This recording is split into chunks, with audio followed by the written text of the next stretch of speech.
இந்த ப்ராப்ளம் பாருங்க. Senthil bought a car for rupees 4,26,000. He paid rupees 9,000 for transportation and rupees 15,000 was paid for its insurance. Then it was sold for rupees 4,41,000. What is the gain or loss percentage? Senthil என்பவர் ஒரு மகிழுந்தை ரூபாய் 4,26,000க்கு வாங்கி, மேலும் போக்குவரத்து மற்றும் காப்பீட்டுத் தொகைக்காக முறையே ரூபாய் 9,000 மற்றும் ரூபாய் 15,000 செலுத்தி, அதன்பின் அம்மகிழுந்தை 4,41,000க்கு விற்பனை செய்கிறார் எனில், அவர் அடைந்தது லாபமா நட்டமா எத்தனை சதவீதம் அப்படின்னு வந்து கேட்டிருக்காங்க. ஃபர்ஸ்ட் பாருங்க, செந்தில் வந்து 4,26,000 ரூபாய்க்கு ஒரு காரை வாங்குறாரு.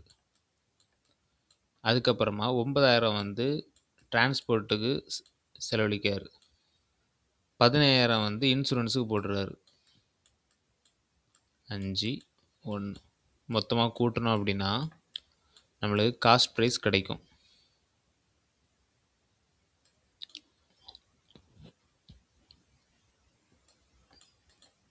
மொத்தமாக பார்த்தீங்கன்னா 4,50,000 வந்து அவர் வந்து அந்த காருக்காண்டி வந்து செலவு பண்ணியிருக்கிறாரு. இப்போ அதை பார்த்தீங்கன்னா வித்துடுறாரு. எவ்வளோத்து விற்கிறாரு அப்படின்னா 4,41,000 விற்கிறாரு.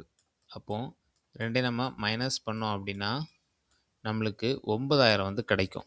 அப்போ பார்த்தீங்கன்னா செல்லிங் ப்ரைஸ் வந்து கம்மியாக இருக்கிறதுனால இது வந்து நஷ்டம். ஸோ இப்போ லாஸ் பர்சன்டேஜ் தான் கேட்டிருக்காங்க.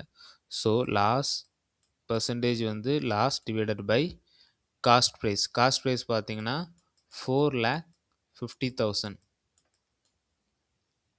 இன்டு 100 நம்ம போட்டோம் அப்படின்னா 3 50 வரும். கட் பண்ணோம் அப்படின்னா 2. அப்போ 2% லாஸ் ஆகியிருக்குது. அவ்வளோதான்.